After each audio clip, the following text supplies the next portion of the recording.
అసెంబ్లీలో మాట్లాడిన ఎమ్మెల్యే నల్లమిల్లి గోదావరి నది మరియు పంట కాలువల్లో పెరుగుతున్న కాలుష్యంపై తీవ్ర ఆందోళన వ్యక్తం చేశారు.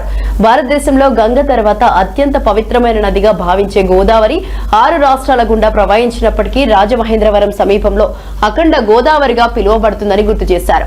వచ్చే ఏడాది పుష్కరాలు జరగనున్న నేపథ్యంలో కాలుష్య సమస్య మరింత తీవ్రమైందన్నారు. గోదావరి పరిరక్షణ కోసం మంత్రి పవన్ కళ్యాణ్ బ్రాండ్ అంబాసిడర్ గా ప్రజలకు పిలుపునిస్తే విస్తృత ప్రభావం ఉంటుందని ఎమ్మెల్యే నల్లమిల్లి అభిప్రాయపడ్డారు. ప్రభుత్వం అవగాహన కార్యక్రమాలు చేపట్టి పుష్కరాలకే పరిమితం కాకుండా దీర్ఘకాలిక పరిష్కార దిశగా కృషి చేయాలని కోరారు. రాజమహేంద్రవరంలో అఖండ గోదావరిగా పిలుస్తాం.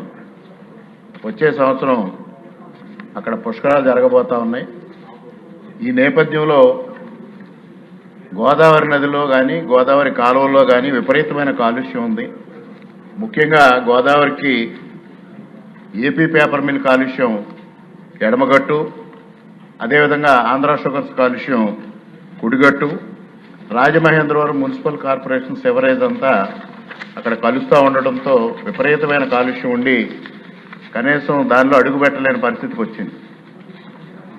ఎన్ఆర్సీపీ నేషనల్ రివర్ కన్జర్వేషన్ ప్లాన్ కింద కేంద్ర ప్రభుత్వం కేంద్ర జలశక్తి మంత్రిత్వ శాఖ 88 కోట్ల రూపాయలు శాంక్షన్ చేసి ఆ పనులు పూర్తి చేయమని తెలియజేస్తే ఆగస్టు 2026కి ఫిబ్రవరి 2026కి పూర్తి అవ్వాల్సిన పనులు మరలా ఈ రోజు వరకు కూడా పూర్తి కాలేదు.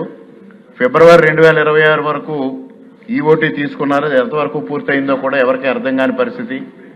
కాలుష్య నియంత్రణ మండలి మరి వారికి సిబ్బంది లేక, వారి నియంత్రణ లేక చాలా ఇబ్బందికరంగా ఉంటుంది. మరి ఇటువంటి పరిస్థితుల్లో గోదావరి పంట కాలువలు కూడా ఒక డస్ట్బిన్ మాదిరిగా తయారైంది. గ్రామ పంచాయతీలు కానీ మున్సిపాలిటీలు కానీ చెత్తనంతటిని తీసుకొచ్చి కాలువల్లో వేయడం, అదేవిధంగా ప్రజల్లో కూడా అవగాహన లేక ఇటీవల కాలంలో డీసిల్టింగ్ జరుగుతున్నప్పుడు నేను ఒకసారి పర్యవేక్షిస్తే దానిలో నుంచి కాట్స్, పరుపులు కూడా బయటికి తీసిన పరిస్థితిని చూస్తూ ఉన్నాం. అందువల్ల దీన్ని శాశ్వతంగా గోదావరి నదిని రక్షించుకోవాలి.